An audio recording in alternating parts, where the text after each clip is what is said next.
Giklaro ni Senador Riza Hontiveros nga walay cover-up nga himuon sa bag-ong majority block sa Senado sa ilang investigasyon subay sa anomalya sa flood control projects. Mato ni Hontiveros, nagsugod ang investigasyon sa flood control scandal sa privilege speech sa usa sa mga miyembro sa bag-ong majority block nga si Senator Panfilo Ping Lacson.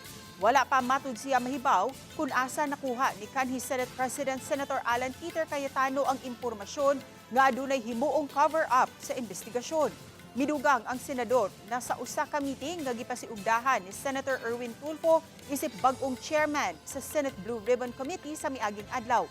Ilang nasayran nga anaa sa Senate building ang 18 ka mga kanhi bodyguard ni kanhi Congressman Zaldico ug gibalik-balikan sila og imbitar sa Blue Ribbon Committee apan wala sila misanog.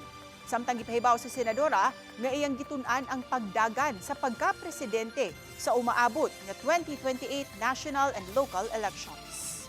Daghang salamat sa mga nag-express ng ganong confidence sa akin. So I am seriously considering it, preparing for that possibility. Kaya I think it is really necessary na magkaroon kami from our ranks ng strongest, best, most attractive and hopeful offer sa ating mga kababayan at mga kapwa-botante.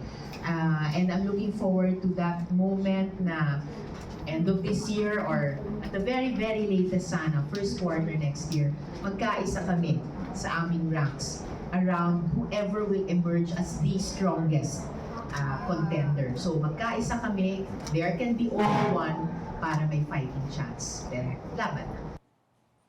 Usa sa mga gikonsiderar sa pagdagan sa pagka-presidente ang indicator sama na lang sa survey result sa mga botante.